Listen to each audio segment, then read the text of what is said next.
Welcome to Your College Bound Kid, Podcast for parents and families everywhere. Whether you have kids that plan to attend college or you have current college students, you want them in and you want them to graduate.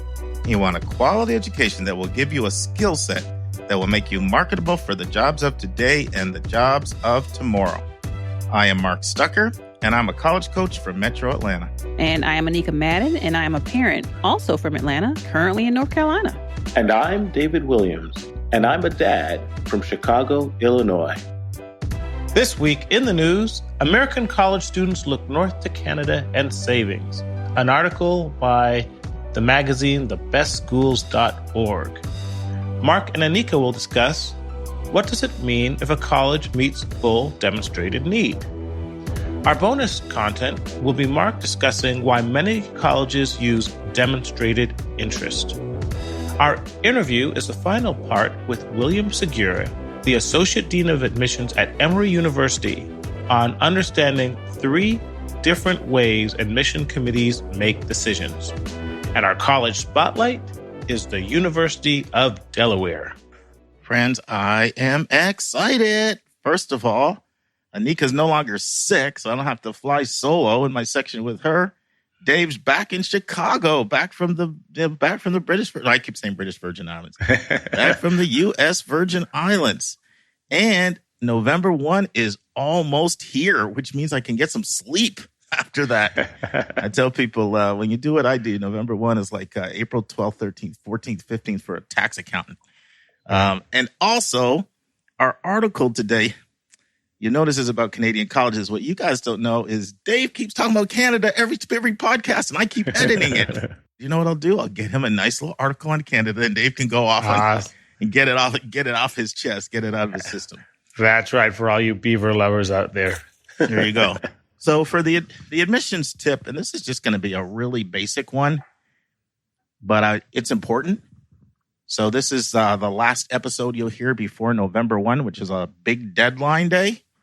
Please have somebody proofread your work before you hit submit. You know, when you make submission of your application, for a lot of the applications out here, you can't retract them. Now, I'll give a part 2 on the tip. If you do make a mistake because you're copying and pasting and using the same basic essay for someone else and you put the wrong name in for a school, which is a problem, it is better to go to the school to reach out and say, look, I just made a mistake. I put the wrong school it is, than it is for you to just leave it and let Georgia Tech read MIT when it comes up. So a couple tips there, back to back. Okay. Proofread so you don't have to do that. But if you do mess up, better to notify than just to leave it alone. Admissions vernacular, SES. SES, Dave, any idea? SES. Socioeconomic status? Socioeconomic status, 2 in a row. Oh, wow. So you know what 2 in a row means, man? It means I'm not giving you elementary questions the next couple of weeks, man. I want you to get on a win streak, so I brought you down to elementary. Now we're going to go back up to either grad school or high school next week. I'm just warning. Uh-oh. It's like those tests where every time you answer one right, it gets harder. Exactly. Let's turn to college hot topics in the news.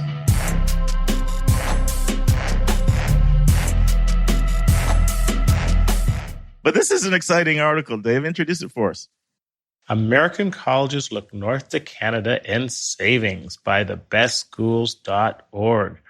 It starts off by giving a little introduction saying the Great White North. For many, it means a relief from astronomical tuition and an asylum from student debt. And for others, it means a place slightly removed from the ugly tenor of American politics. So, Mark, they bring out about 3 or 4 major points, and I'm going to throw those points out, and we're going to discuss them. Sounds good. So the first reason why first of all, a little background. Mm-hmm. In 2016, Canada saw the biggest one-year increase in U.S. applications. It went from 6,349 enrolled students in 2016. That's up from 5,685 in 2015, with schools like the University of Toronto in Ontario and Bishop University in Quebec seeing upwards of 75% increases in University of Toronto and 200% in Bishop University. So the question is why? And the first reason they really cite is, number one, that Canadian universities are, in some senses, less expensive than American. And Mark, why don't we jump right in there and discuss the ways that U.S. students may have a relatively easier time financially in Canada, and some ways that unexpectedly they may not. Yeah, and this is something that you've been talking about for a while now, Dave, which is at some point, if these schools keep thinking they can go from 80 to 85 to 90, at some point they're just going to price themselves out of the market. Right. You've brought that up on more than one occasion. And of course, those are the highest price schools. Even your in-state flagships can be 35 to 40, and your out-of-state flagships, depending on the school, can be high 40s, mid 40s, up to 70. It's a lot of money. This is after taxes. And I will say this is interesting. I'm in an organization called HECA. We're a support group for each other, and we maintain the principles of best practice, and we have listservs. And somebody put on our listserv about maybe 10 days ago, are you guys noticing a surge of interest in Canada amongst your clients? It was a great question, because I know I am. I probably have had 5, maybe 6 or 7 times as many people ask me about Canadian schools this year as I did last year. And while this, when you're looking at cost savings, it's substantial. And one of the things is exchange on the dollar. Our regular listeners know both Dave and I were born and raised in Canada, though we've both been gone for 39 years now. It sounds so old. So old when we say that, man. We both went off to college in 1982. So that's right. And we've been gone ever since. That's right. But, we still have relatives back there. And so we know, like, when we go back there, or if they visit us here, man, that exchange on the dollar is not a joke. It's about, what is it, Mark, now? About 25%. The Canadian dollar usually hovers around 75 cents to 80 cents compared to the U.S. dollar. So you can actually look to add about 25 to 30% extra just by the exchange rate. Is that correct? I haven't looked at it recently, but I would agree with you. Like, it does move around. I've seen it be 30% before. Mm-hmm. It's been consistently, mid-20s to 30. And so that's a pretty significant savings if you're chopping 30% off your cost right away. That's right. There definitely are cost savings. Now, you brought a good point up, Dave, as well, in saying it's not always the case. Because what Canadian schools tend to do is have different prices for different majors. Right. And so when you're talking about a place like McGill, which is one of the famous ones, McGill's top price for tuition can be in the low 50s. Of course, if you take 30% off of that, it makes it maybe 35, 37, which is still, a savings over a U.S. school that's comparable. But that's just their most competitive majors. I mean, they'll have others that are less than half that. And in fact, the prices that they give in general in this article is that for Canadian students, on average, it costs about $5,000 per year for tuition.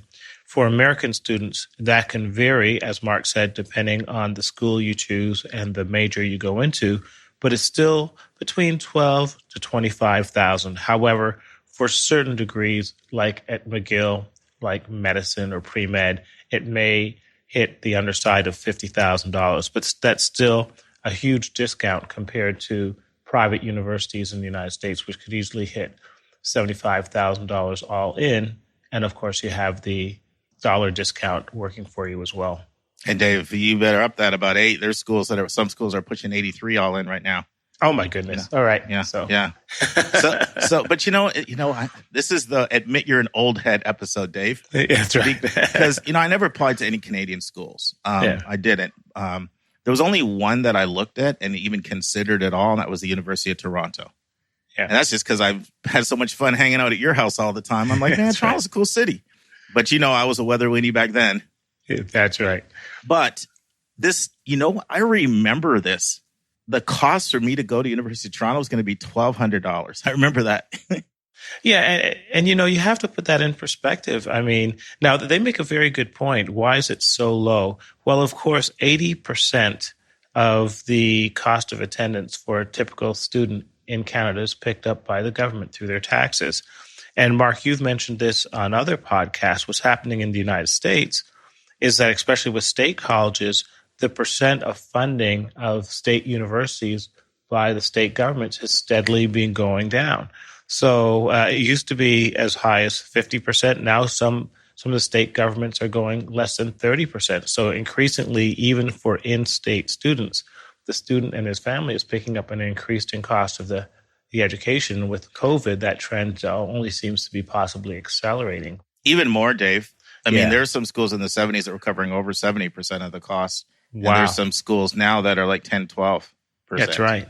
So it's drastic. And the other thing is normally every time there's a financial hit, then the states cut back a lot. So we've talked about this before. Huge cutback in 2008 after the global financial crisis. And we know what's going on right now. You can't keep, accruing debt without having to pay the piper at some point. And so everybody's expecting more state cuts coming up in the near future, passing those costs on to the consumer. And I do want to mention psychic costs here. I don't think Americans realize how stressful and probably unnecessarily so the college process is, both for the students and for the parents trying to get into these ultra competitive colleges and then trying to pay for them. You go to most of the countries in the Western or developed world, kids know they're going to go to a great college, whether they go to Queens or University of Toronto or McGill or UBC or Calgary. All the colleges are going to provide a very good education. There's not that same stratification, and they know they're going to be able to pay for it, maybe even with just a summer job. So imagine knowing that you were going to go to a great college and that you weren't going to have any problems paying for it. Imagine how much better your psychic quality of life would be. And that's what I see when I compare our relatives, my brothers and their kids going to college, and what I see and hear. The kids and the parents just have such a better approach to life. So much stress is off. Well, I'll push back a little bit on that. Canada still has its very selective programs. Getting into certain programs at McGill are really hard. Getting into commerce program at UBC or Western. I mean, some of these programs have acceptance rates like 6%. That's correct. Yeah. So there is still schools like in any country, like Cambridge, Oxford. I mean, every country sort of gets some schools that have a reputation of being incredible, and then they get the applicants and then supply and demand. But I think some of your other points were valid. Yeah, very good. Well, why don't we go to the second point that they make? Mm-hmm. And I'll leave the political one for last, okay. Is that Canada does offer a 3-year degree option. Mm-hmm. Now, we do know that there are certain schools in the United States that also offer 3-year degree options. And it does make a point that only 10% of Canadian students actually take this 3-year degree option, but it is another way to increase the savings. Do you want to discuss the 3-year degree option, Mark? No, just I think mentioning it is good. But once again, your point is, well, yeah, there's a savings there if you chop off a year or a year to get ahead in your career. Another thing, Dave, we should say too about Canadian schools, because you and I have talked about this a lot. Getting in sometimes may be not as hard depending on the school, but getting high grades in some of them can be brutal. Their grading can be really, really, really tough. And there can be a stress for people that go to the U of T's, University of Toronto, McGill's, schools like that, and then want to go to med school. And they can find it really hard to get a B in some of these classes.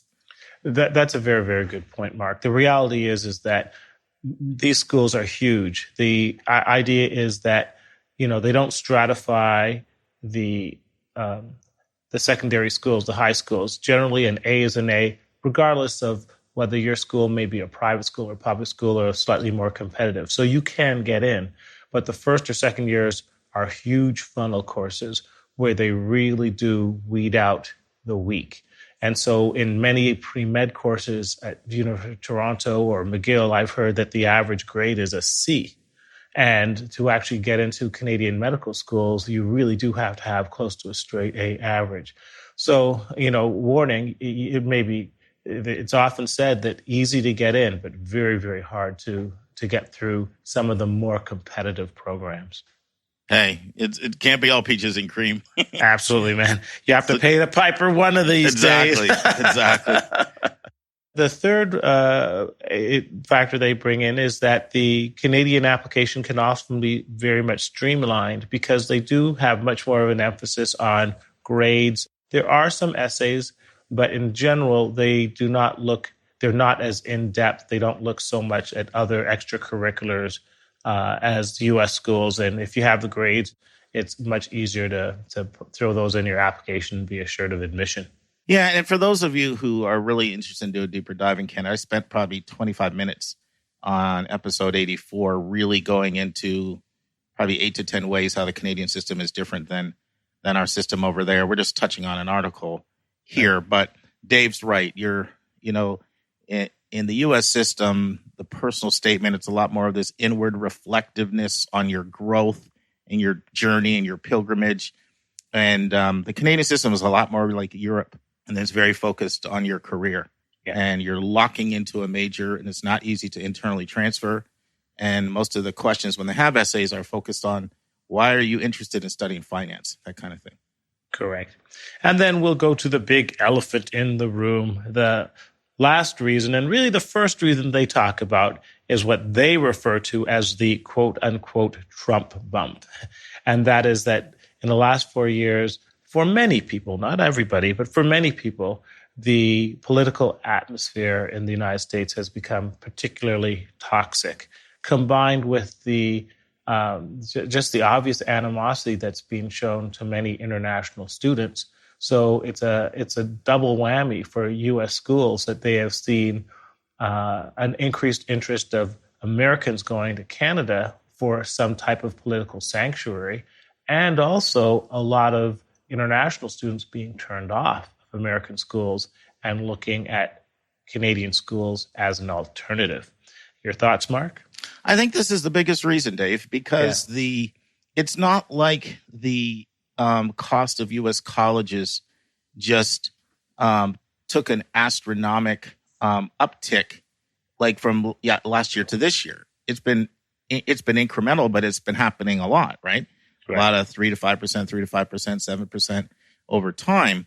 But if you look at the international, when did the international growth start happening? It started happening right in 2016. And then it grew in 17, and it grew in 18, and it's grown in 19. Of course, the same things happened over here, where we're seeing less and less and less international students applying. And the article points out that it's not just that students from the U.S. are going to Canada, but Canada is also experiencing a surge from around the world. That's right. Well, it's funny you mentioned November 1st, and when you're talking about it, I was like, the real date for many people in the United States is November 3rd. That's the date when either half the country gets off the third-story ledge or the other half jumps. You, Politico, you and your daughter and wife.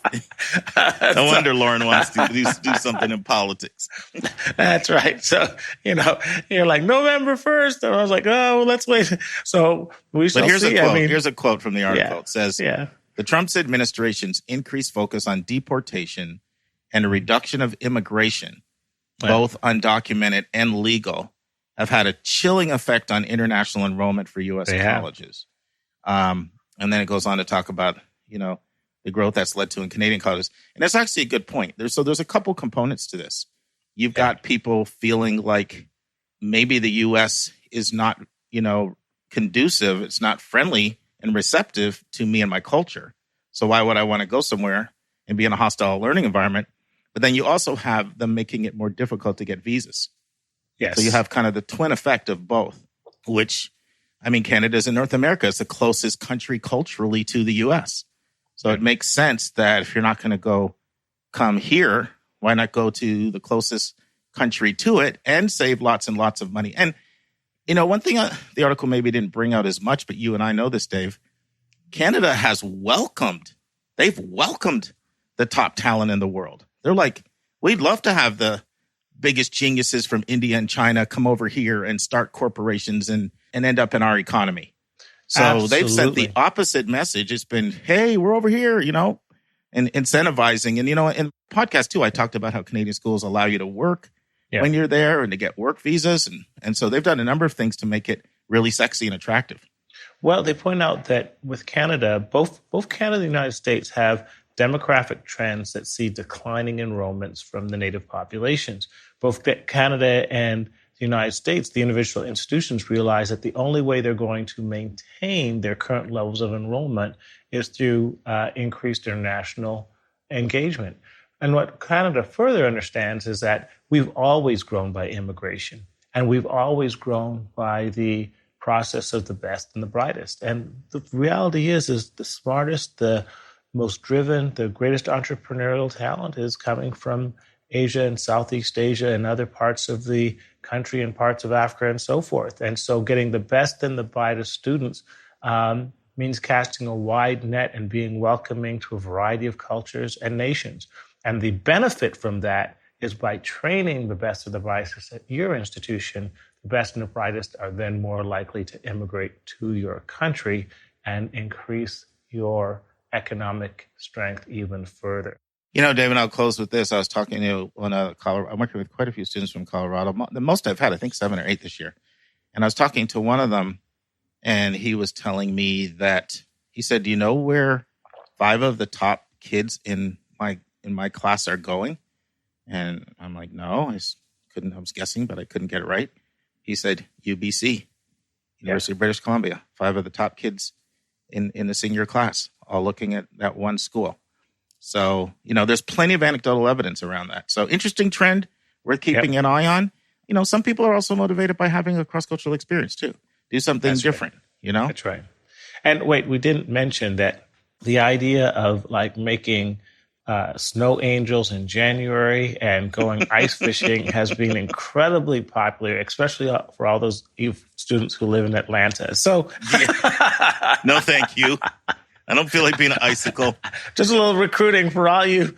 I still have memories of this one time as a kid, and we were like playing ice hockey, which is what you do in Canada, right? Like across the street. And I took my skates off, and I was walking back home. I didn't have gloves on, and so my hands were freezing carrying these skates. So I just literally dropped the skates on the ground and just ran home. My hands were so cold, and I've been turned off by cold weather ever since. I was probably like 9 years old. Well, that wasn't a good conversation with my parents. Where are your skates? That's at the age where you don't pay for your own things, they do. So you better fix that problem fast or incur the wrath. That just means that with every acceptance letter, Canadian schools just have to send out a set of gloves and you'll be fine. Now it's time for our step-by-step walkthrough of the college admissions process.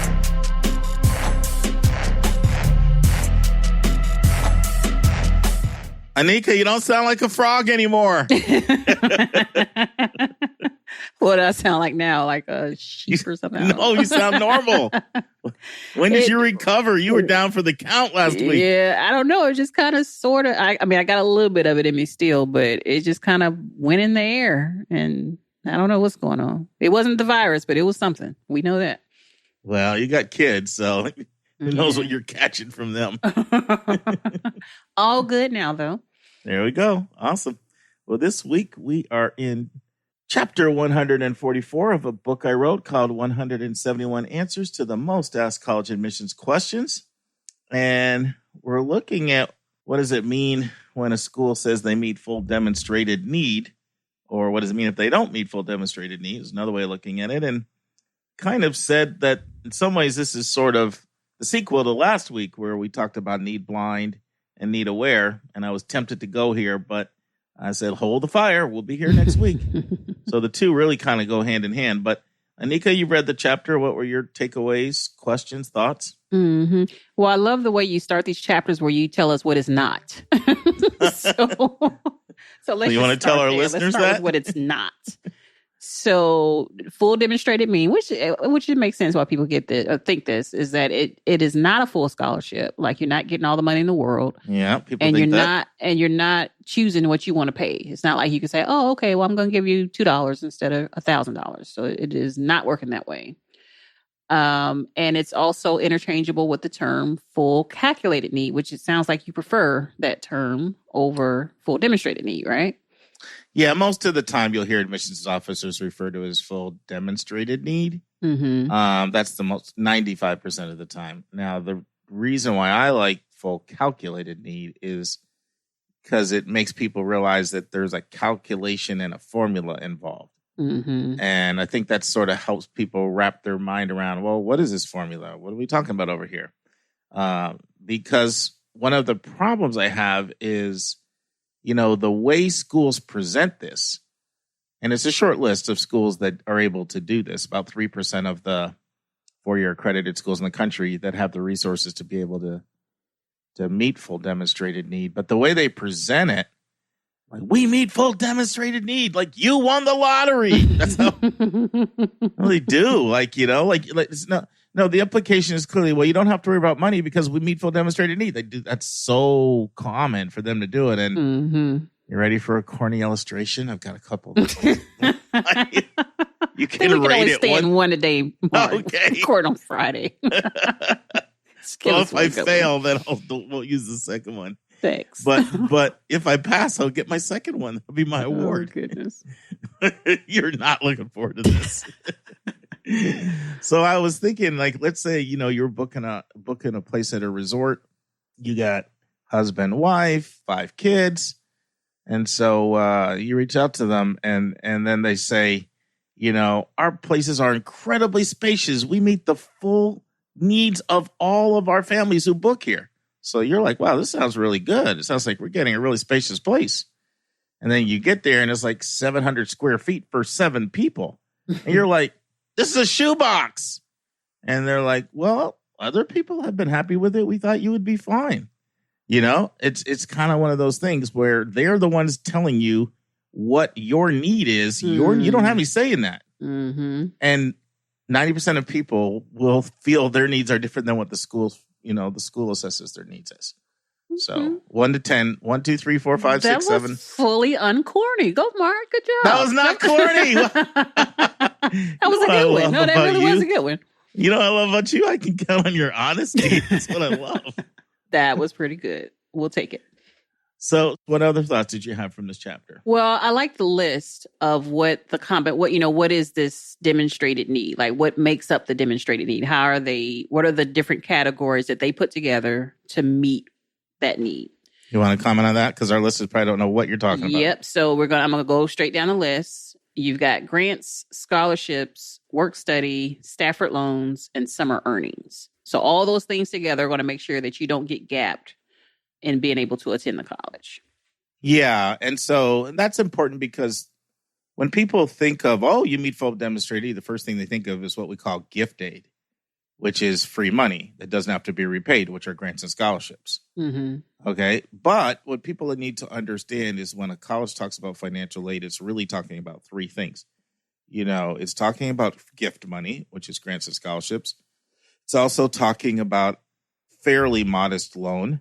Mm-hmm. A loan is part of meeting need, but still, so people don't realize. But it's a loan that has to be repaid, right? Okay, mm-hmm. And it's about $27,000 over 4 years. Not about exactly, to be honest. Mm-hmm. So it's not like $200. And then a job, campus employment or off-campus employment. Now it's a little tricky. Some schools, we've talked about this before. These schools that have a little bit more, in some cases, a lot more money, they require you to fill out the CSS profile. They'll use that because it's more accurate than the FAFSA. So it's their money. They want to make sure they have, made sure you're not using any one of the different ways you can hide money, which the FAFSA has lots of. I could be a criminal coaching people on how to hide money on the FAFSA. I really could. I mean, there's so many ways you can hide money on the FAFSA. So the profile blocks all of it. And one of the things that the profile does is they do require most schools require summer employment as part of the student contribution toward a school. Now, that's not a FAFSA thing. That's a profile thing. So it could be summer employment, school year employment, a loan, and grants and scholarships. Any other comments from the chapter? Thoughts? Go ahead. One last thought. So can you remind me, what's the difference between a grant and a scholarship? I don't know why I'm blanking on that. Okay, so let me tell you why that's a really good question. Because people use them interchangeably. So in the purest sense, a scholarship is merit-based money, a grant is need-based money. However, there are so many schools that refer to their need-based money as scholarships. Okay. So for all practical purposes, I just encourage people to almost think of them as, just know there's need-based aid and there's merit-based aid. Gotcha. It would be so easy. Okay.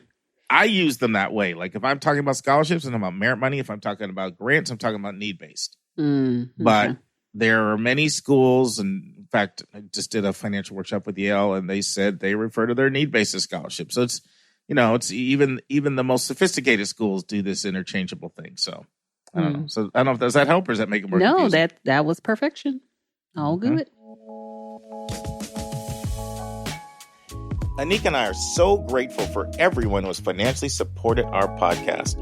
It allows us to pay our staff and cover our other auxiliary expenses involved in having a weekly professional podcast. At the start of every month, we're going to start sending a special gift to anyone who financially supports your college-bound kid. I will be sending our donors this bonus content once a month directly to your email.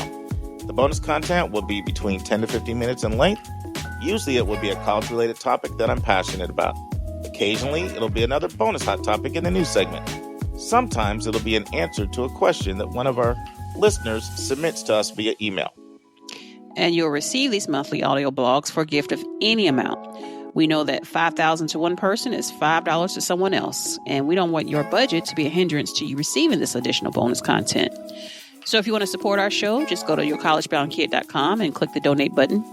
And if you've already financially supported our podcast, you will automatically start receiving this bonus content via your email. This bonus content is our way of letting our financial supporters know in a tangible way how much we appreciate you. And if you have any questions at all about our monthly bonus content, just send your questions our way. That's to questions@yourcollegeboundkid.com. Once again, questions@yourcollegeboundkid.com. All right. Well, I want to, I've mentioned this before, but I want to still go over the formula because I want to make sure people understand how this works. So basic formula, financial aid, just like 2 + 2 is 4 equals MC squared. Financial aid is cost of attendance minus your EFC equals your need. So if it's a $70,000 cost of attendance school and your EFC is $20,000, now you have a $50,000 need. And based on what we said, if it's a school that meets full demonstrated need, they're going to get you $50,000, but some of it will be in a loan, some of it will be in the form of student employment, summer or school year, depending on what school it is. And then some of it will be in the form of free money, grants and scholarships. So that's kind of the way they do it. So typically on the average loan is $6,750. The average, school year campus employment is about $2,500. And the average summer component is about $1,750. So if you add all that together, it's about $11,000, what we call self-help. All those things, loans and work, are both considered self-help. So in this scenario, a school that would meet full demonstrated need off $70,000 with a $20,000 EFC, you'd think you're getting $50,000 in grant, but in actuality, you'd get $11,000 in self-help, meaning work and loans, and then you'd get $39,000 grant. Did you follow me, or was that like... No, I actually did, and I'm excited about it. You should be, because I gave you math. Are you practicing your math? Yes, I am. I can tell. As a matter of fact. Especially when it's not written out. That's pretty good to be able to do that verbally. Especially when I was trying to fly through it. Yeah, so that did feel good, but I also am wondering mostly about the schools, like the majority, right? The ones that don't meet this 97%. Right, that don't meet this demonstrated need. Mm-hmm. What's the average that they do meet? Like, because they do something, right? Like, or is there like, what's the tiered levels, I guess, for the schools that just are absolutely too poor to do anything? Yep. Versus some that can do a little bit, and then is it the next jump up to the wealthy group? Like, is it that much of a gap, or are there more gaps or increments in between? So there's the full continuum, the full range. It's not like there's tiers, like there's the group that meet 80%, and there's a group that meet 60, and the group that meet, if you think of a continuum, there's people are everywhere along the lines based on how much money they have and how much they prioritize financial aid within the money that they have. So the average student gets gapped about $11,000. So I can give you an overall number, but it's not, it's so school, specific, that doesn't mean, and all that matters that you want to know is this individual school going to meet my need? Are they going to meet 100%, 95, 98, 90, 80, 15, anything. 15, 0, and the 0 is out there, by the way, I mean, 0 in terms of free money, like you'll get the loan and the work study, but the 0 happens.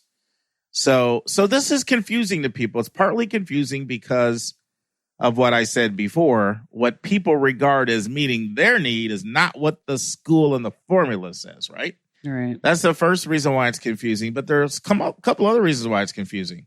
People use all kinds of different ways at getting at meeting need. And the reality is this group of schools that meet full demonstrated need is so prestigious to be able to be on that list that it causes a lot of schools that don't quite have enough money to really do it to sort of cut some corners so that they can say they do it. So you say, well, what do you mean cut corners? Well, I'll give you a couple examples. One of the things that goes into the formula for schools that require the profile is your home equity. Okay. It doesn't count for the FAFSA, but it does count for profile schools. Now, some schools count all your home equity and some count none and some are in between. And let me give you an example of how this can flesh itself out. Let's say you have a family that has $90,000 adjusted gross income, family of 4, nobody in college. They got their first kid going off to college. Okay. But let's say they have about $600,000 in home equity. If it's a school that uses all of your home equity, and there's a decent number of them out there, I'm going to name names. Can I name names? Okay, Boston College, American University, Sarah Lawrence, Loyola of Maryland, Tulane. Just had to do that. Okay. So $90,000 income, $600,000 home equity. That you're going to be asked to pay about $50,000 a year. And you're like, but I make $90,000. How am I going to pay $50,000 for college? Because they're going to say, well, you can tap your home equity and pay for college. You can tap about $33,000 a year. Versus a school like a Harvard or Princeton or Stanford that doesn't count home equity at all. Or other schools that cap it. Okay? They cap it. So, they use a portion of it. I did a real detailed deep dive into what capping means, and I don't have time to do that here. But that's one area that can mean, so schools can mean completely different things when they say they meet full demonstrated need. That's what I want people to understand. Even that summer work contribution, okay? So I'm going to name names again. Brown asks students to contribute $2,700 to their college off of their summer work. I think that's a lot. I'll tell you why. Because you still are going to have other expenses, over the summer that you're going to have as a student, right? Maybe you need to get a computer, or maybe it's just food or transportation or entertainment. And remember, that's after taxes. So Brown's $2,700, Duke's $2,600, McAllister's $2,600, Emory's $2,500, USC $2,500, Columbia $2,400, Boston College $2,400. Meanwhile, you have Davidson, Rice, UPenn, Washington and Lee, WashU, and St. Louis. They're all 0. They don't expect a student to contribute at all. They're like, well, what if a student can't get a job, or what if they want to go overseas, or they want to do an unpaid internship? And they feel it's not fair to expect you to pay $2,700 if you may need to do an unpaid internship to get ahead in your career. So I'm just giving examples of all these schools are going to say they meet full demonstrated need, but how they handle stuff like the summer student work contribution or home equity. Those are just 2 examples. Another one that I could use is assets in the student name. Some schools take 25% of assets in a student name, and some take 5%. So, and I could give more too, but we're getting technical.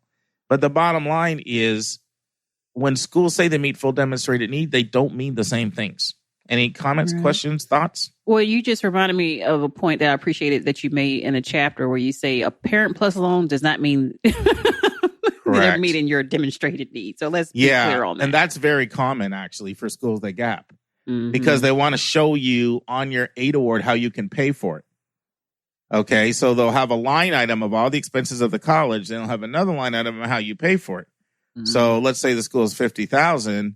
Okay, so they have a loan on there. They have, your work job. Maybe they give you $10,000. And if your EFC is lower, like let's say it's a 10,000 EFC, there's still a big gap there. So in order to show you how they want to pay it, they put a parent plus loan in it. It's one of the things that ticks me off like nothing else out here. Because sometimes it's even worse than it because they don't even call it a loan.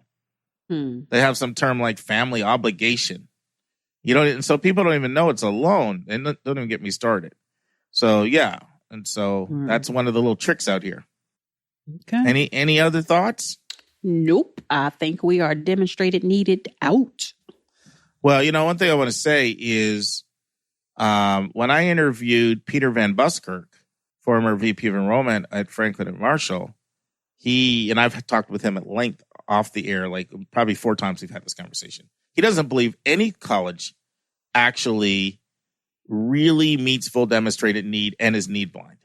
A lot of people will think there's maybe 5 schools in the country that really have enough money to do that.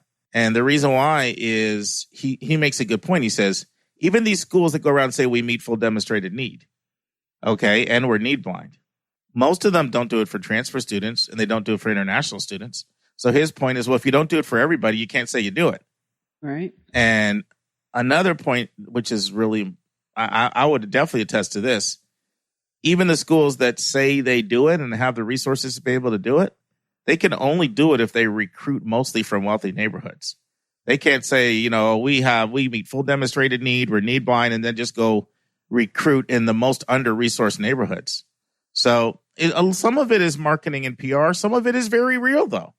I mean, if you're under-resourced and let's say you can pay $10,000 or less for college, one of the first things I want you doing is looking at seeing if you can get in one of these schools that meets full demonstrated need.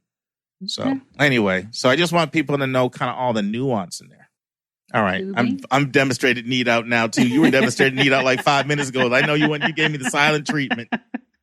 By the way, it was rough going solo last week. It was the first time I ever went solo. I was like, where's my podcast partner?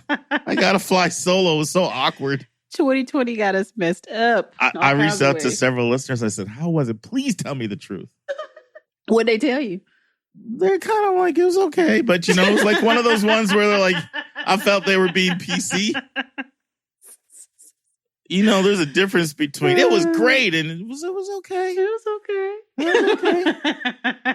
I'm like, all right. I asked, I deserve it. I asked the question. But you made it. We made it. At least we had the episode. Hello. Kept our streak of never being late alive. Oh, man. All right, Anika. Let's go to question. It's time for a question from one of our listeners.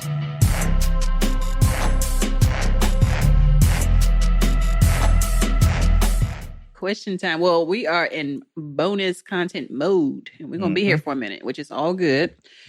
And so we're talking about the word demonstrated. We're talking about demonstrated interest this week. And why this is demonstrated word. This week is demonstrated week for us, isn't it? Is this your vernacular for the week? So, Mark, how and why are these schools using demonstrated interest? Interest is what we're talking about. Demonstrated interest. And yeah, I know we've talked about this before, but it's fascinating because some people say, oh, we don't do that, but they kind of sort of do it. And correct. Yeah. This is probably our 4th time we've talked about demonstrated interest, maybe 5th or 6th. Okay. So as I talk with admissions officers, senior people, deans, VPs of enrollments, directors, there's more interest, more emphasis being put on DI, which is just an acronym for demonstrated interest, this year than previous years. And, you know what? I earned the right to do corny illustration number 2 because the last one was okay. Don't push it, Mark. Don't push it. Well, there won't be a 3. I can tell you that. Okay. So let's say you're a pilot and you fly for Delta, and you fly the same route. I mean, you just fly all the time. You're going from Atlanta. Let's make Atlanta to Charlotte. You can do it in the back of your sleep, upside down, inside out. You've done it so many times. You're used to doing it. But now you got an infection in one eye. You got a patch over an eye. So now you got to fly with only one eye. It is extremely stressful because your vision is not that great and you're not really sure what you're going into. Of course, this is very fictitious because I don't know who's getting on that plane with your patch on the eye. So I'm stretching it. But that's kind of how admission officers feel. They're used to having so much data and having so much information about being able to predict who will come and not come. And so that they can get their class, and they have various times where we should have this many applications by this date. And we know our stats. If we accept kids with this test score and this GPA, we get them at this percent of time. If we admit kids that live within an hour and a half, they come at this amount of time. They have all that data. But what's happened is that Corona is put a patch on their eye. Mm-hmm. And as I talk to them, consistently, they're saying, Mark, we're flying blind. We don't know how this is going to work out this year. Mm. We couldn't go on the road and travel. We don't have people visiting us because we're closed. We don't know the financial hit that Corona is going to play on people, and they may not be willing to cough up the cash to come. We don't know how many people are going to take gap years or request gap years. There's a lot of research that shows that with Corona, people are staying closer to home for college. We don't know how many people are not going to consider us now because we're too far away. So they feel like they're flying on a patch on their eye where they're used to just being able to do that thing in their sleep. Now, how was that illustration? Wasn't as good as the last one, but okay. On a pass fail, was it a fail or a pass? I'm going to give you, you barely made it. But you made it. D minus. But we already agreed you're a tough grader. Well, at least I got 1 out of 2. There you go. So that's how schools feel. That's how they feel. It's just incredibly stressful. So what do? They need to have some, other ways of being able to predict who's coming. Mm-hmm. And so they're doing a lot of things more so than before to be able to, get their class and predict who's coming. Now, a lot of times when you talk about demonstrated interest, colleges will not be honest with you. Right. And do you understand why they're not honest with you, Anika?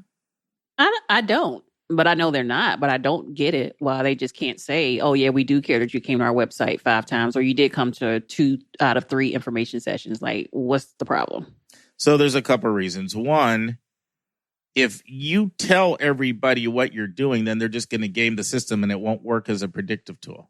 Okay. That makes sense, I guess. You know what I mean? Like, it'll completely defeat the purpose because everybody will just do what you tell them that you're using, and then they won't be able to use it anymore and it won't work. Mm-hmm. The second thing is it does feel kind of creepy to people, like Big Brother watching over them. Like, it just feels a little eerie and people feel uncomfortable with it.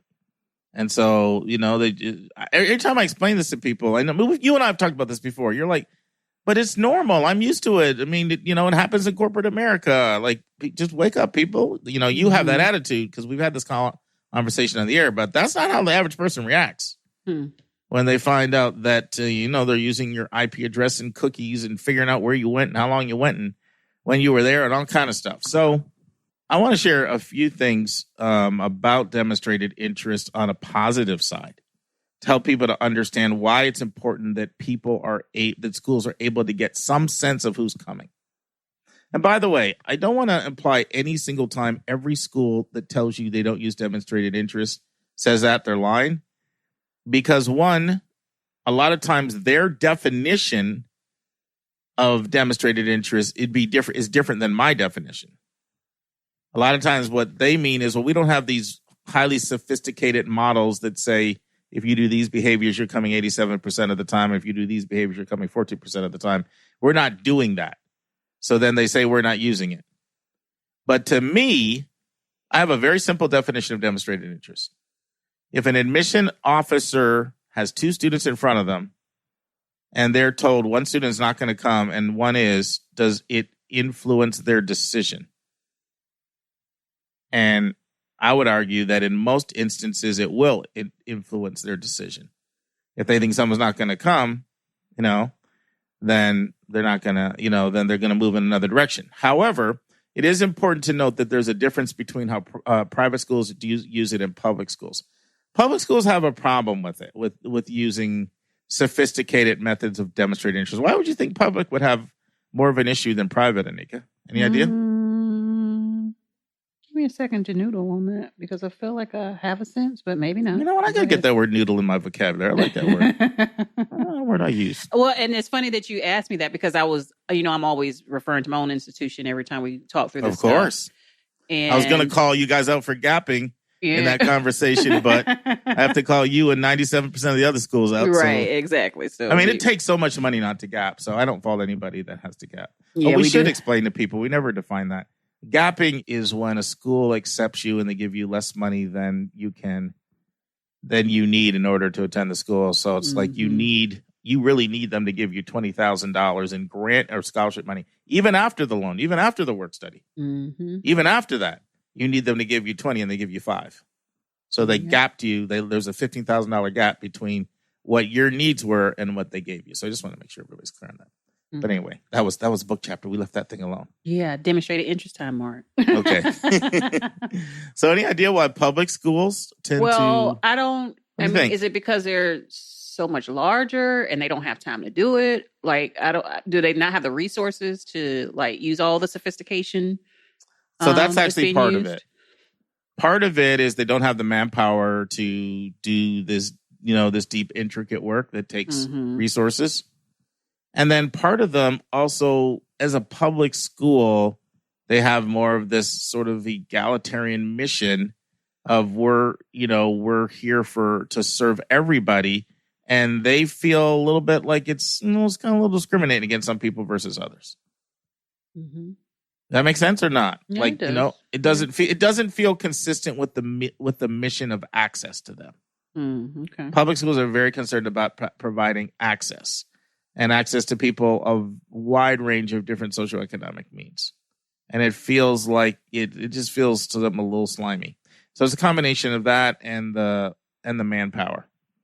That doesn't mean, now this is the thing, you have to be so careful. So I don't want someone to think, gee, so all private schools use it, no public schools use it. It's not like that. There are nuances in there, right? Mm-hmm. There are some publics that use it and some privates that don't, but I'm giving you broad categories. But what I want to share now is one thing I want to share, one way, because we've talked about this a lot, in which schools use demonstrated interest in which people may not know. There's a fair amount of research that shows that when a student initially goes onto a website or requests information and starts opening emails, that if there's a pretty long time horizon of them doing that schools have a better chance of that kid coming. So, in other words, if someone is school's got a January deadline and the first time the kid starts showing up on the website or looking at emails is like Thanksgiving. And remember, schools can see all this. I mean, Slate has a printout. You can see all this stuff through Slate, which is a CRM that majority of them are using now. Okay. Versus someone else's, like for 18 months, they've been checking stuff out. Their research indicates that student has been looking at us for quite a while. It was much more likely to come. That make sense? Mm-hmm. It does. Now, there's some things that schools use that you have no way of knowing and you have no control over. So, for example, they use these very sophisticated enrollment and revenue management systems. There's a company called Noel Levitz. I mean, this firm has 220 full and part-time employees that work with helping schools project who's coming. And they got all the math geniuses that crunch the numbers. And just this one firm alone, Anika, has 1,100 college clients.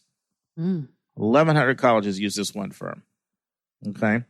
So they might discover, I'm just making this up, they might discover that their statistical models show that if a family attends 2 of our virtual events and goes to the deposit section or the section on the website where they look at payment plans and they find they go there, they might say 85% of the time if you admit that kid, they'll come. But you'll drive yourself crazy trying to figure this stuff out because you're not going to know all the things that they're using and what their data is showing correlates with who's coming. So you'll go crazy on the admission side. But what I want to share is because I think I feel like every time I talk about this, people get this nauseating feeling about the whole demonstrated interest topic. I'm going to tell you, Nika, if I was back doing admissions again, I would be all over this stuff. I would be using it like crazy. I already know that because I was really into data when I did admissions. Like I oversaw all our surveys in the office. We had like 4 or 5 surveys. We had We had surveys for matriculation surveys. Why did you pick us? We had refusal surveys. Why did you go somewhere else? You know, we had what we call DNCP surveys. DNCP is an acronym for did not complete the process. People that started and they never completed the process. I mean, we had all kind of surveys, and I was over all of them. And I would just geek out on the data. So I know I'd be geeking out on this stuff. But can you think of some reasons, any reasons, Anika, why schools use demonstrated interest? And of course, the most common ways would be ED and EA, right? They're using ED and EA. But can you think of any reasons why schools use demonstrated interest? And if the public knew it, they would be like, you know what, that kind of makes a lot of sense to me. I mean, isn't it going back to this, the basic fundamental reason is that they trying to figure out if people are coming or not? Like, yeah, so let's play that out. So one of the reasons is it's incredibly hard to get that number right. You know, let's say you got, you know, it's a big school. You got 5,000. Well, I'll make it smaller. You got 1,500 dorm spaces for freshmen. You know how hard it is to get that right and to not bring in 1,450 or to not bring in 1,550? Mm-hmm. That's not easy. Right. I mean, when I interviewed Greg Roberts, our regular listeners know he's a dean of, VP of enrollment at Virginia. He talked about that in the interview. He said, I got to get better, he said, because we completely over-enrolled. I think it was 4%. They over-enrolled a lot. That's why I knew UVA was going to be brutal last year, and it was brutal to get in. You know, they won the National Basketball Championship, and they over-enrolled the year before. And he said he's bringing some data science people in, into the admission office to help them figure this piece out because it's hard. This is an experienced guy. Did admissions for years at Georgetown, years at Emory, years at UVA, and then they missed it. Virginia Tech, they over-enrolled, it was almost 1,000 people. UC Irvine, 700, they over-enrolled. So it's hard to get the number right. And I think the public can understand that you got to get it right. If you over-enroll, you're doing crazy stuff like, incentivizing people to start in the spring, please. We'll give you $1,500 more. Or throwing people in hotels and stuff. So that's one reason. There are two other reasons. Well, I won't say two other reasons. I'll say I had two conversations this year with schools that were being very transparent about the use of demonstrated interest as directors of admission. And one of them said, Mark, you have to understand how much this information helps us. And then he said to me, if we're going to do a phone-a-thon, we can't call every single inquiry in our database. He said, we're going to do a phone-a-thon. I can't call every single inquiry, but we can use demonstrated interest to see who's serious about us and target the right people. I think people kind of understand that. Mm-hmm. I had a conversation with another person this year who was admitting to using sophisticated methods. And he said, you know what? We'd love to send our 4-color view book, not just the one online, but the 4-color one out to people. But we don't have the money to send that to everybody. Right. But we can go in and use demonstrated interest and see who's serious about us and target people that we think have a great chance, greater chance of coming. So, I just wanted to share some of these things and just let people know that DI is being used more than ever, especially by private schools that are, moderately selective to highly selective. Not as much with the uber ultra selective, but even there, it's being used. Okay, so what's our big takeaway then, Mark? So is it that we just need to show our demonstrated interests regardless and just really focus on, on our top schools, the ones we want to get into? Don't worry about it if they say they use it or not, just do it? It's a great question because we're about being practical. So you want to put a lot of time into every one of your applications. Some of it is last week. I'll use all those virtual engagement things that I shared last week. Make sure you're doing all of those things for the schools that you're serious about. Because that's one of the best ways they're checking whether you're demonstrating interest. The things that I covered last week. Mm-hmm. You want to be opening those emails. You want to be signing up for interviews if they have them. You want to be corresponding with your admissions officers. You want to go deep with your schools. Because I'm telling you, schools are really trying to figure out LTE, who is likely to enroll. And many times it's a reason why somebody gets in or doesn't get in. Especially with private schools that are, anywhere from modestly selective to even very selective. I'd say the ones that are the most selective do it the least, but even they do it. And I'm going to actually share something about that in another episode. I was going to do it now, but we're getting a little long. Okay. So was that a takeaway, or was that still like, no, that's not a takeaway? No, good takeaway. We got it. Awesome. Taking it away. All right, go rest up so we don't have frog voice next week. No promises, sir. Sorry. Do I get 2 corny illustrations next week, or am I back to a quote of 1? No. You're back to 0. 0? What do you mean 0? I'm just kidding. We got to gauge. You don't care that much. You usually deliver a salvo. Then when I react, you try to walk it back and say you're kidding. It's all good. You're so self-aware. I'll skip 1 week.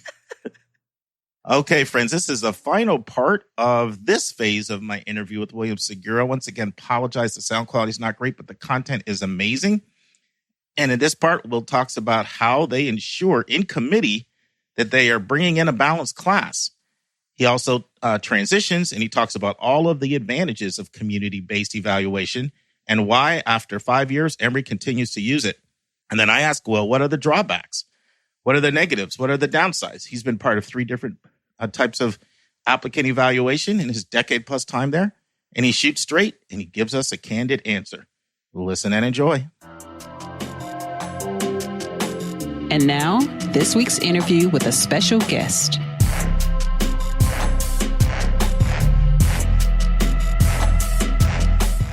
So we'll talk about the process when, you all deem the students to be completely acceptable, but at the end of the day, the numbers have to match up, right? So that happens in admissions. Like, you think these students are acceptable, but at the end of the day, there's that oversight where someone says, we've enrolled too many kids in this institutional priority, and these numbers need to pare down. So when does that happen? That happens in that committee process that we talked about, that second process. So in that first stage, that's when we're reading together as you and I are reading together, for example. Right. Then it goes to that committee process, and that's when those kind of adjustments for the class would happen. So we might get communication from our dean that says, underrepresented students are incredibly important. Let's make sure that they're well represented in our class. Here's what things look like. Please be aware of that as you have conversations in committee. And that could be on a number of things. That could be we're not getting enough interest in a particular major even, right? I know Emory's a little different. You're not admitting by major, admitting by college like a lot of schools do. But yes, to your point, yes, exactly. It could be on here's an SAT word of the day. It could be on a plethora of things. Right. So yeah, it could be on a lot of different things. Yeah, you want to throw out some other things that have come up where the dean has said, hey, we're either over-enrolled in this area or under-enrolled. I think it would be helpful for our listeners. We mentioned, underrepresented students as one, particularly subject area of interest. You want to throw a few others? I think that if any come to mind, I think that'd be helpful. Give me some examples. I'm happy to talk about the process. I just don't want to throw out things that aren't relevant to the listeners. Well, I guess it could be gender or geography, right? If you're like, oh, wow, we don't hardly have anybody from Wisconsin this year or whatever. Of course, that could get handled in that regional committee. Yeah, so one of the things that I love about our dean of admission I know this is being recorded and he'll likely listen to this, but he honestly is like one of the most ethical and fair people to work for. He just does things the right way and really cares about the process and giving kids great opportunities. And so we rarely have restrictions on our process. We're reading, and what he'll say to us is, we want to admit the best kids for Emory. The best kids look different at every school, academically, socioeconomically, sexual orientation, geography. That's not one recipe for how a successful student, I said kid earlier, how a successful student looks like. And so when we're in that committee process, we don't really receive a lot of feedback about how we should be shaping our class. That comes in later in the process. Once we've done all that, we might get some kind of communication from our director of selection that will say something like, in the Southeast, you need to make some adjustments by 20%, and please be mindful of these populations or these students. But honestly, Mark, it really depends every single year, right? Right. In the world of coronavirus, things are completely different than they were the year before. Yeah. I don't know if that answers your question, but honestly, it depends. And so, yes, it could be underrepresented students. It could be students of color. It could be first-gen students. It could be legacy. It could be musicians. It could be athletes. It could be students who are interested in a specific academic area because we want to, really make sure that we're bringing in a robust class for that community on campus. I mean, it could be a lot of things. No, this is great. So let's talk about the advantages of CBE. There has to be a reason why you chose to go to CBE. In your opinion, what are the advantages to CBE? One of the things I noticed from the very beginning was that it did a much better job of controlling for reader bias. Mm-hmm. Mm-hmm. We're all guilty of it. I come from as I mentioned, first-gen college, first-gen U.S. My family's from Columbia. I have a story to tell too. I was underrepresented in certain areas and I had my experiences and I applied for financial aid. And so when I see a student with my background, I might be blinded and say, oh, well, this student is incredible. And they very, very, very much could be incredible, but I might be missing some things because I'm biased. Even in my 9th year of admission, I make plenty of mistakes and my wife reminds me of it every day. And so, it just helps control for that bias because, again, going back to what our Dean of Admission says, we want to bring in the best class.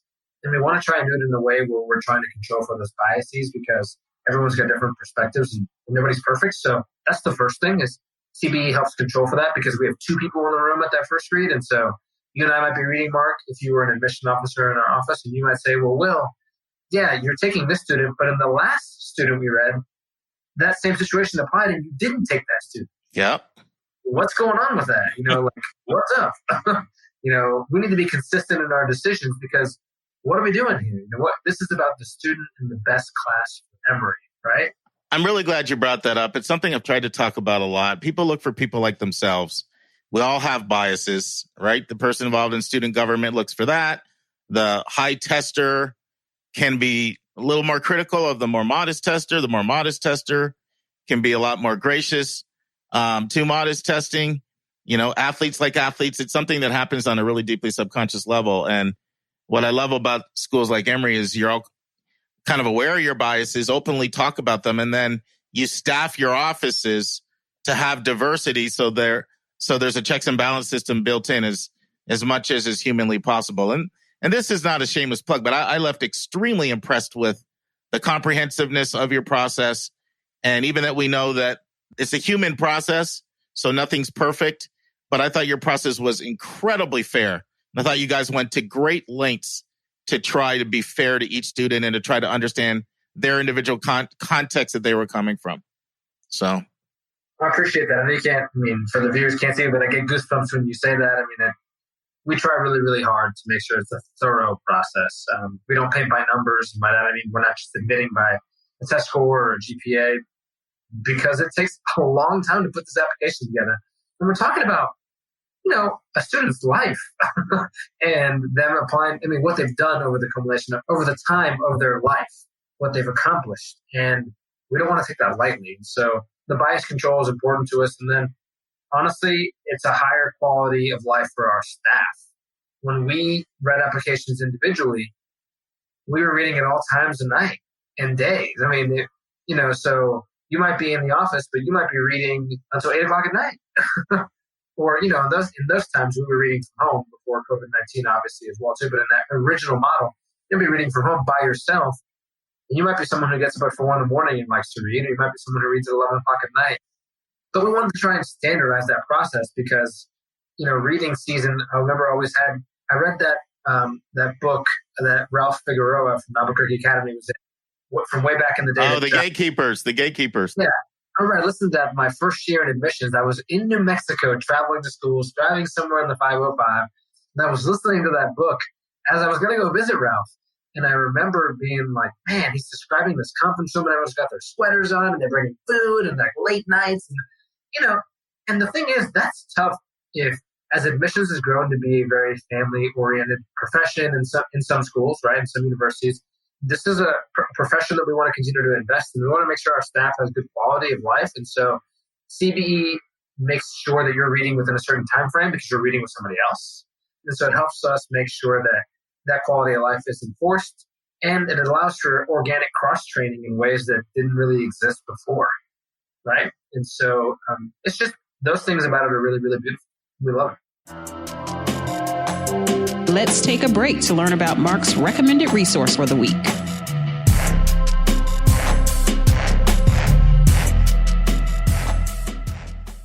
Friends, the recommended resource for episode 144 is the book College Beyond the States. And the subtitle is European Schools That Will Change Your Life Without Breaking the Bank. And it's written by Jennifer Vimont. Now, I'm in the middle of this book and I'm really enjoying it. Normally, I like to complete a book before I come on here and recommend it, but I've read enough to know that it's absolutely worth you purchasing, especially if you're shopping with value in mind, something Dave and I spoke about earlier in this episode. You'll learn things like the average cost for tuition at international schools is $7,390. There are hundreds of options that are $4,000 or less per year for tuition and 50 that are completely tuition free. So to completely be transparent with you, I'm really not that knowledgeable about schools in Europe. It's an area I need to kind of beef up my own knowledge, and I'm increasingly getting asked about it. So I've been delving into some resources, and this is a really, really good one. There's also a website as well called Beyond the States. So I recommend this highly. We'll now return to my interview with William Segura.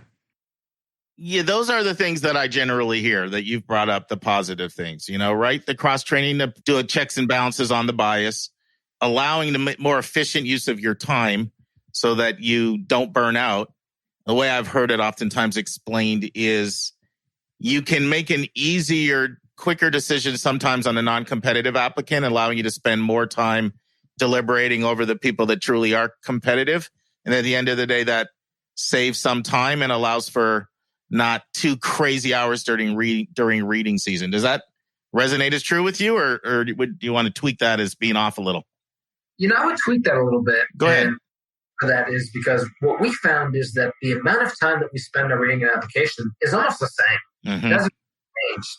What has changed, though, is that, for example, I was going to use a percentage, but these percentages aren't accurate. And so what I want to give is, if we moved in that first CBE, of that first read, if we admitted X percentage of students as a first read, well, CBE now we're much more refined. Meaning we're actually doing a lot of the work on the front end. We're saying, yes, the student is a great fit. We have two people in the room. We know this.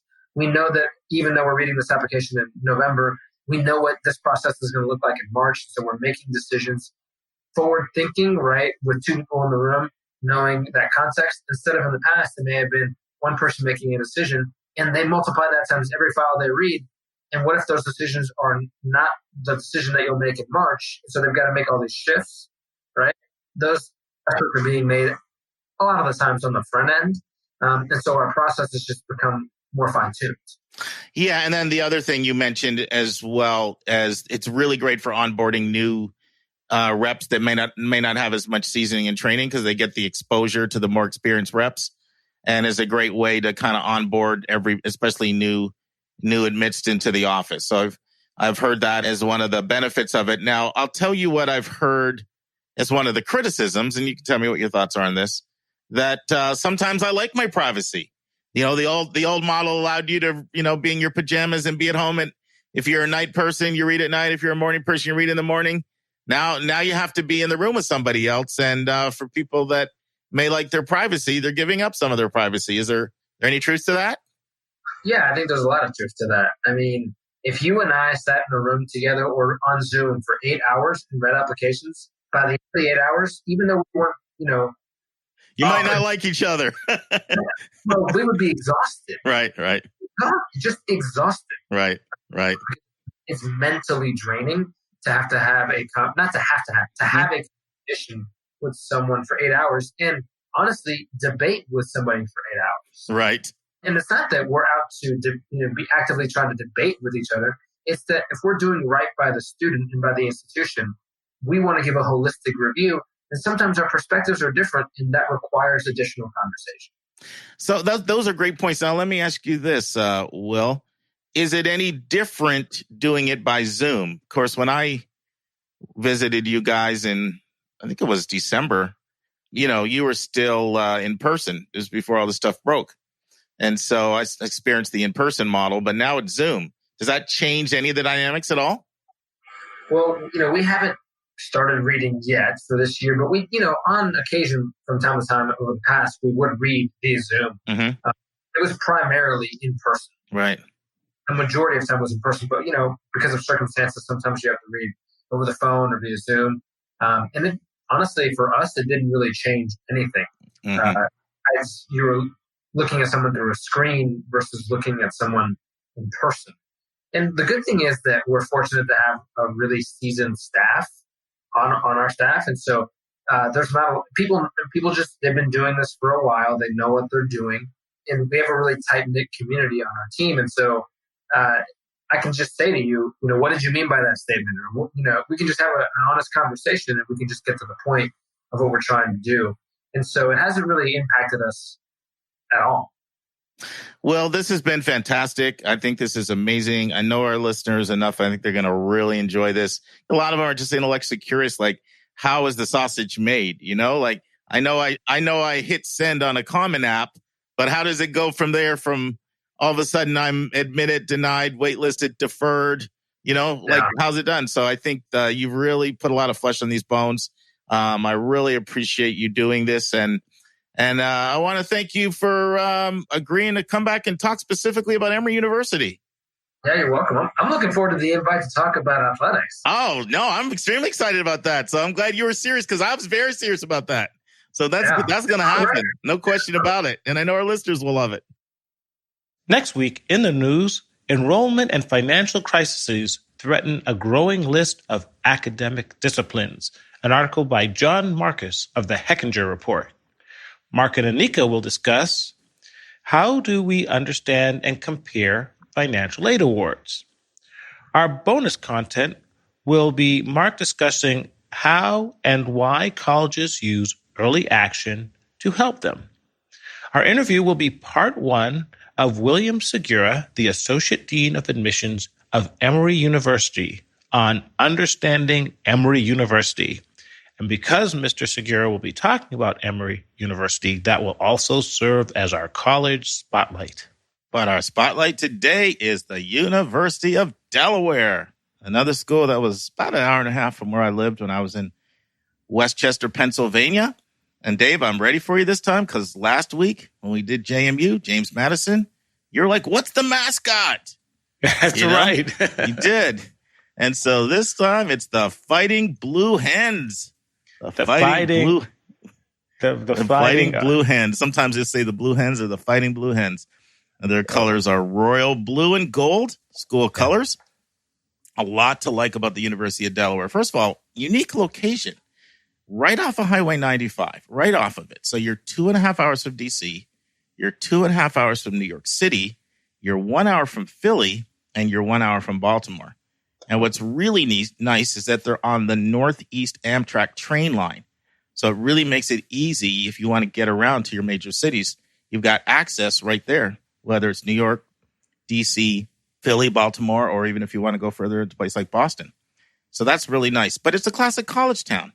You're 20 minutes from Wilmington, and they have an outstanding experiential education program we'll talk about more. So internships abound in Wilmington. And if you're a beach guy like me, 2 beaches I used to go to a lot when I lived in Pennsylvania. Rehoboth is 75 miles away, and Dewey is 85 miles away. So you can access cities, you can access beaches, and you can get your internships right in Wilmington. Wow. They also have something unique. They have a 350-acre dairy farm. They have their own cows there. You can milk them and do everything right on the farm, which is interesting. We'll talk more about that a little later. I'm from Chicago, so we just shoot them and eat them. Instead of Midwestern, you said that, not me. We ain't milking no cows. We're having steak tonight. Yeah, you are a steak guy. You sure are. 150 majors are there, which is a nice amount to pick from.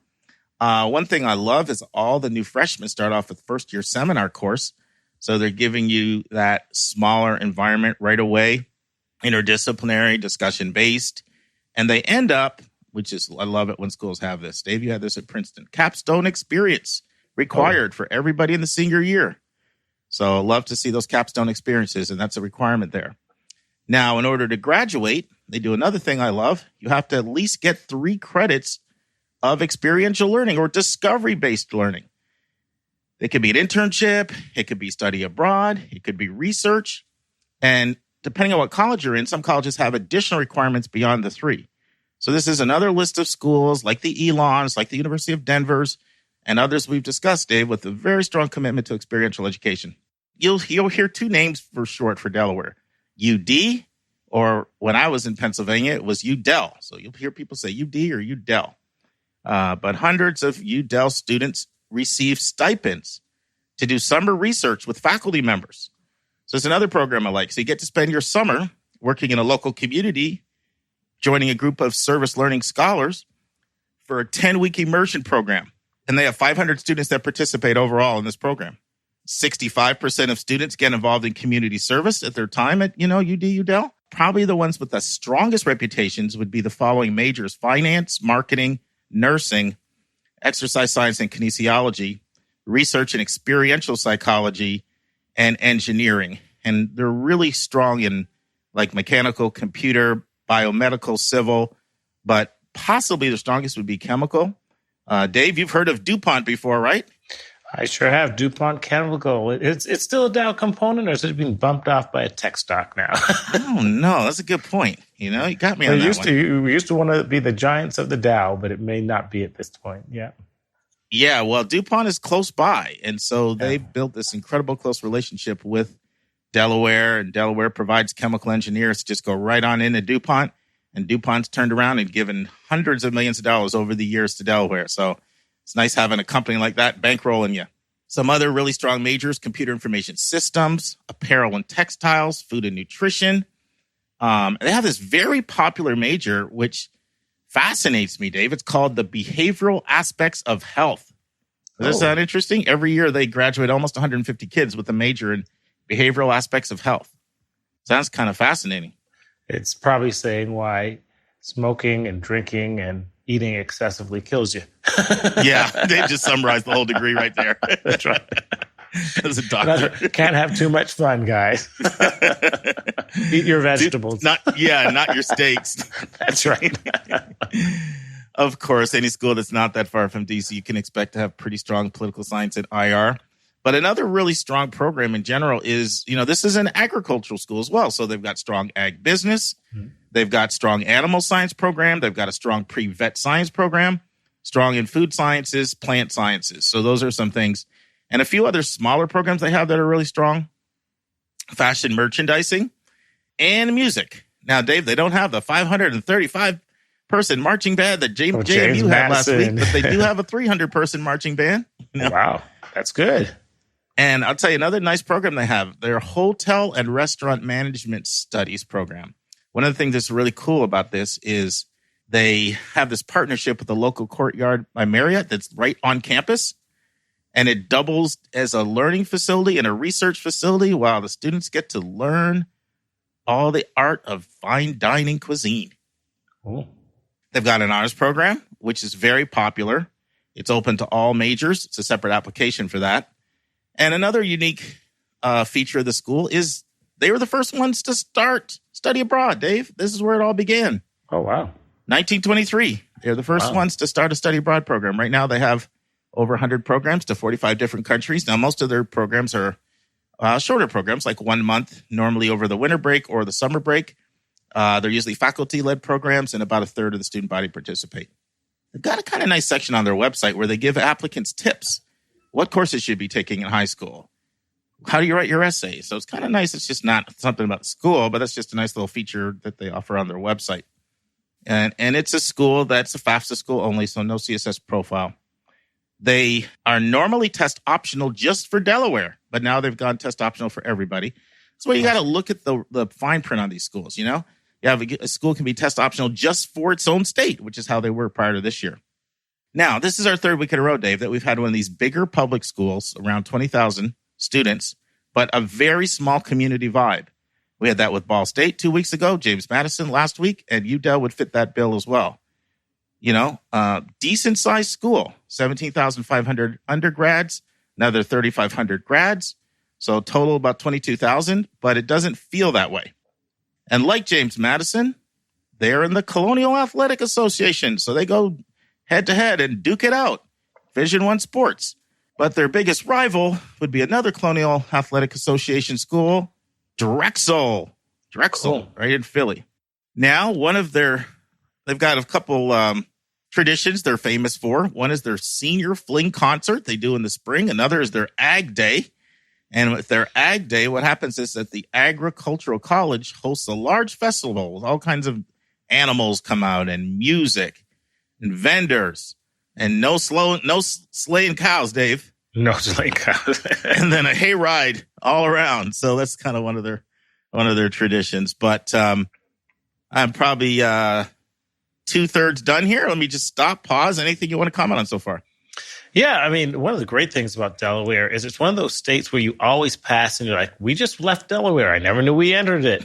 But, if you're going, it always seems you're going from New York to D.C. or up to Boston, and you can't help but pass through Delaware. And what an amazing geographic situation for the Northeast to know that you're a hop, skip, and jump away from all those things.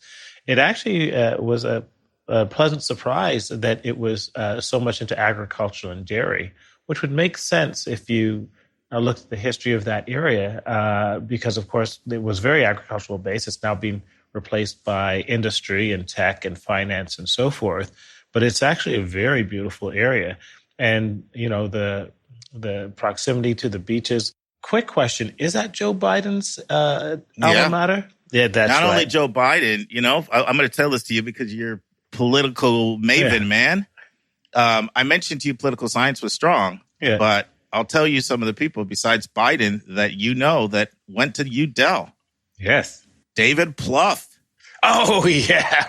He's one of our favorite podcasters. Sure is. We love his podcast. The man who ran Obama's Campaign 2008. HQ. Yeah, great podcast. Absolutely. And guess who else went to UDel? Steve Schmidt. Oh, from the other end of the spectrum, now one of the titans of the Lincoln Project. We are really showing our political stripes this morning. I'm sorry. Yeah, so Biden, Schmidt, and Plouffe. So it's for the most part, once you get within a couple hours of D.C., schools tend to have very strong political science, government, and IR programs, and UDel's no exception. Awesome. Nice mix of colonial and modern buildings on campus, replete with native plantings and flowers. The heart of the campus is a grassy green mall that's got the classic Georgia buildings around them. And it is the flagship for the state of Delaware. But because Delaware is so small, it functions a lot the way University of Vermont does, was another very, very small state. And by that, I mean there's a heavy focus on out-of-state recruiting. So take a guess, Dave. What percentage of UDel students come from Delaware? I'm going to say less than 25%. 36%. But that's as low. I have to see Vermont's numbers. I know they're under 50. Right. That's as low as you're going to get for a flagship. Because remember, there's a lot of benefits for being the flagship. That's right. For example, one of the things that UDel does is they guarantee to meet full demonstrated need for Delaware students. Right. Remember I said only 3% of schools have the money to do that? Right. Nick and I talked about that in our portion. So you guys just heard us discuss that. But they make that commitment for their in-state residents. So you're already getting lower tuition, and then they've got much more generous need-based aid.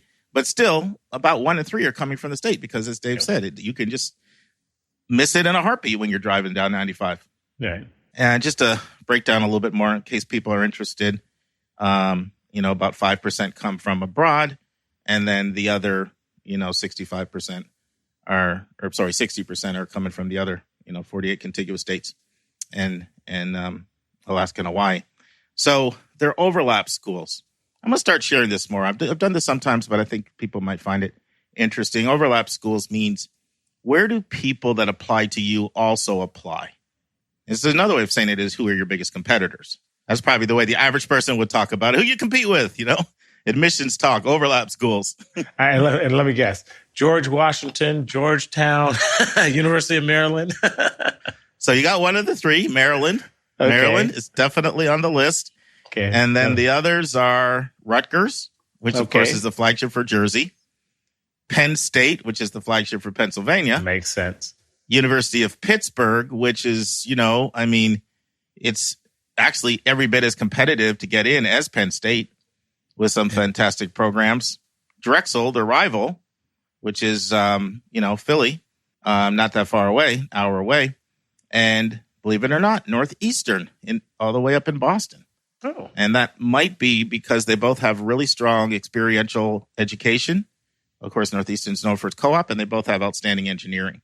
And so that's probably where you get a lot of overlap with Northeastern, the engineering and the experiential education. So those are some of their big overlaps. Now, another nice thing, you've got Main Street, which is like right in the heart of Newark, and it basically runs right through the campus.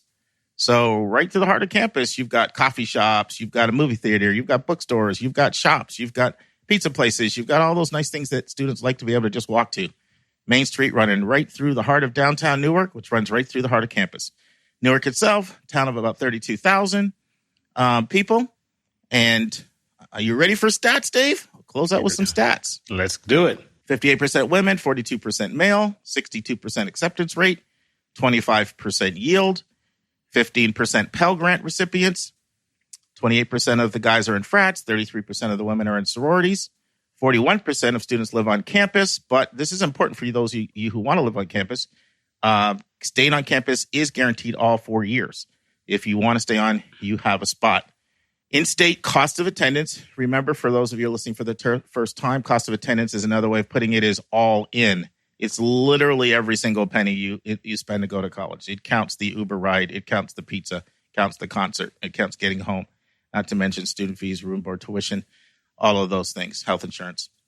$30,000 in-state, $52,000 out-of-state are your costs. The average merit-based award, they do have need and merit, $7,800 is the average. Okay. As far as the demographics go, 73% white, 9% Latino, 5.8% Black, 5.6% Asian, 3.5% multicultural, 5.6% international. As far as graduation rates, pretty strong, once again, compared to, they exceed the averages pretty convincingly. So 4-year rate, 70.5%. 5-year rate, 79.6. So basically 4 and 5. And with a lot of strong internship program they have, that's pretty good. And certainly compared to exceeds national averages. Dave, I refuse to see our 6-year rates, even that colleges like to list their 6-year rates. Yeah. You shouldn't have to go to college for 50% longer than scheduled. That's a lot of opportunity cost that you're missing out on, unless you're a part-time student. Completely agree. To me, it's a disqualifier. If you're backing into 6 years, you're off our list. Well, I'll say this. You have to be careful because there are schools that have lots of non-traditional students, and they're literally they're working a full-time job and they're taking 1 or 2 courses. But if you primarily have undergraduates who are full-time, then I would agree. High 6-year rates is a big problem. That's right. So basically they're at 70.5 and let's call it 80, 79.6 for 4 and 5-year rates, which is pretty good. Keep in mind, the graduation rate is highly, highly, highly correlated to the caliber of the students that you're bringing in. Yeah. So let's take a look at a little bit about the students that they bring in. I mentioned a second ago they accept 62%. Let's look a little bit at their profile. So 49% of the students have a 3.75 GPA or above, and 25% of the students have a 3.5 to a 3.74. So basically 3/4 of the students have a 3.5 or higher in high school. Good. 16% have a 3.25 to a 3.5. 7% have a 3 to a 3.24, and 3% have under a 3.0 GPA. And as far as test scores, now their math numbers are a little bit higher, which makes sense because of just the strength of their engineering and the strength of their finance. Finance is very math oriented. They tend to look for higher scores, and those are some of their strongest majors. So 21% of the students are coming in with scores between 7 and 800 on an SAT, 48% between 6 and 700. So about 70% are coming in above 600 there, 30% in the 500s. And on the evidence-based reading and writing, 14% in the 700s, 58% in the 600s, 27% in the 500s. Now, if you're an ACT person and what I said to you was just Greek, then let's give you some ACT numbers. 29% would have a 30 to a 36, and 52% would have a 24 to a 29, and 17% would have a 23 or lower. So that's UDel, Dave. I call it UDel. Some people call it UD. But I think it's a really nice another addition for our list. Absolutely. And last political comment. Here's hoping they have a presidential alumni. But that's okay. So here's one thing I never said, Dave. So they have such great internship programs. I mentioned that. but both Steve Schmidt and both Pluff didn't graduate. So they both didn't? of them, no, they both got these incredible DC internships, and then they just got amazing jobs, and they just stuck with it. Wow. And they, just like Chuck Todd didn't. He went to George Washington, but he never graduated. Time to give them an honorary degree just so that they don't mess up the 4-year statistics. Yeah, you're the wrong side of the ledger in our stats. That's right. I think it was a little, not that they're old, but it was a little easier then to get the job without your degree. You still can in some places if you're talented. Yeah. But it's harder now when the percentage of kids getting college degrees is even higher. Back then, I mean, if you're good, you're good. There's always somebody. There's Google out there offering people $100,000 without a degree if you've got the right, I believe Karl Rove never got his college degree as well. So, I mean, there was an era where experiential learning was the path clearly to success for many people. And Pluff and Schmidt and Rove are proof of that. Chuck Todd and others. So, yeah. But I guarantee you they came in and worked 18 hours and slept on the floor and did all those things. Absolutely. And that hasn't stopped. You got to be a really hard worker. And I guarantee they didn't piss off the wrong people. You got to get along with people. So those things are still true with people who do well in life. Exactly. They work hard and they get along with people. But as a plug for University of Delaware, I mean, you have proximity to DC. You have an extremely strong political science program. You have a real history of political involvement by your alumni. I'm sure the connections you can make, if that is what you want to do, is going to be really special for a place like University of Delaware.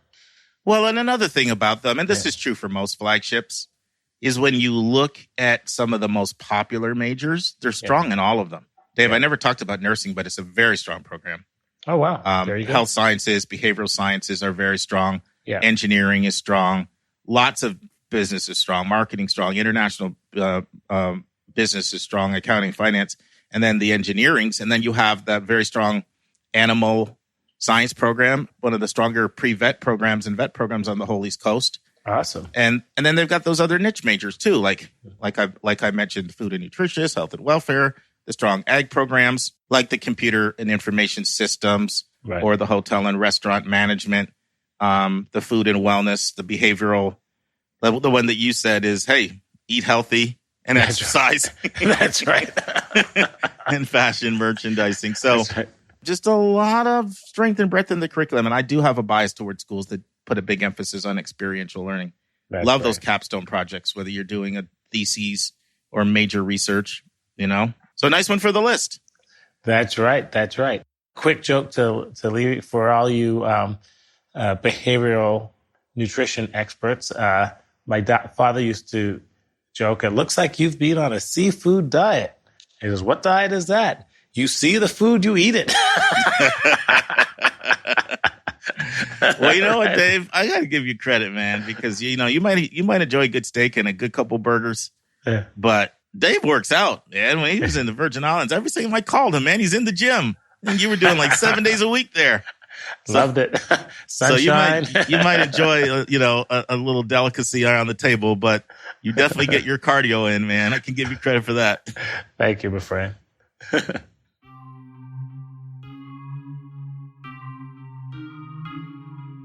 And that's our show. A big thank you to you, our listeners, for tuning in this week. Your College Bound Kid is produced by Dave Vasaya of podcastengineers.com. If you find this podcast helpful, it would help us tremendously if you would subscribe and write us a review on your favorite podcast listening station. And please be sure to click the share button and send this to someone you know that can really use this information. The amazing music that you hear is by Victor Allen Weeks. Our image editor is Tauha Khan. Webmaster is Stalianos Dimitru. And marketing designs are by Kimberly Blass. And if you want to get a copy of the book, 171 Answers to the Most Asked College Admissions Questions, you can go right to 171answers.com. And if you want to have a college coaching session with Mark, you can send him a text to area code 404-664-4340. And if you have a question or a few questions that you would like to ask us, and we'll include them on the show, you can just email us at questions@yourcollegeboundkid.com. Every week, we'll take one question and include it in the episode. We don't like your questions. We love your questions. So send them our way. And by the way, check out our website, yourcollegeboundkid.com. Again, we thank you for tuning in, and we look forward to meeting with you again next week.